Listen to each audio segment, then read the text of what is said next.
Article 3, Bill of Rights of the 1987 Philippine Constitution. So, ang Bill of Rights it's like a rule book found in Article 3 of the 1987 Philippine Constitution. It lists and promises certain basic rights and freedoms to the people of the Philippines. Tapos, in Article 3 of the Philippine Constitution, there are many rules that help people.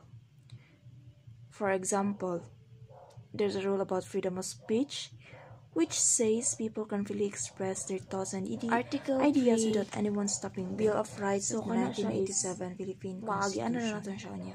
So, ang Bill of Rights it's like a rule book found in Article 3 of the 1987 Philippine Constitution. The writ, together with the writ of habeas corpus and writ of amparo, which is nasa Section 15, tapos in Article 3 of the Philippine Constitution, there are many rules, violations, and threats to his rights to life. For example, liberty, there's a rule about freedom of speech, which says people can freely express their thoughts and ideas without anyone stopping them. The privilege of the writ of habeas corpus shall not be suspended except in cases of invasion or rebellion when the public safety requires it.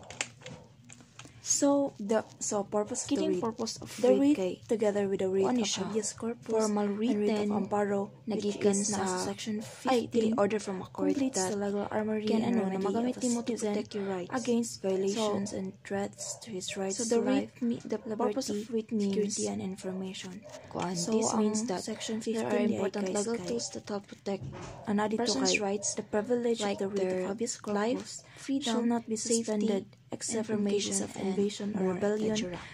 So these tools are like defense for citizens when their rights are in danger.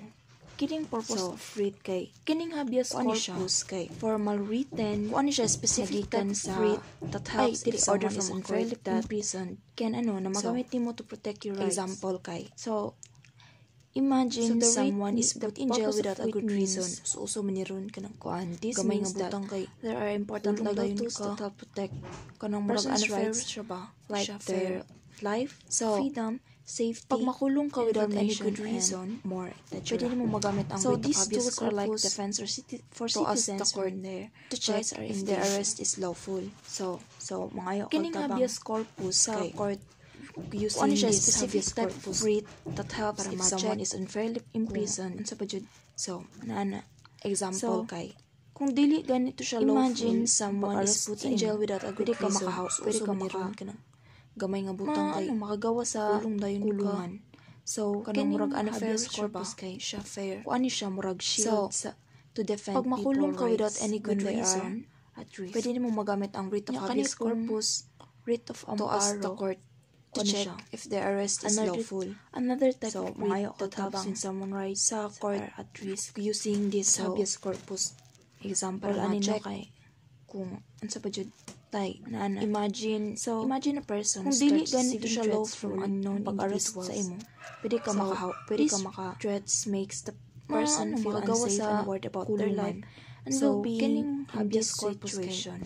Kung siya murag shield to defend people's rights when they are at risk. Kanang mawala ka or writ of amparo ang suspect ni mo siya na mga kontra sa imo.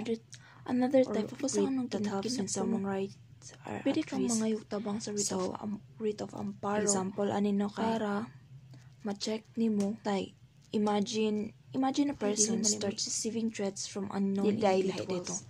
Ang writ of amparo is imagine a person starts receiving threats from unknown feel unsafe and worried about their life and well-being in this situation. So, kontra pa sa tong sa Facebook ko. Buton sa basta kanang mawala ka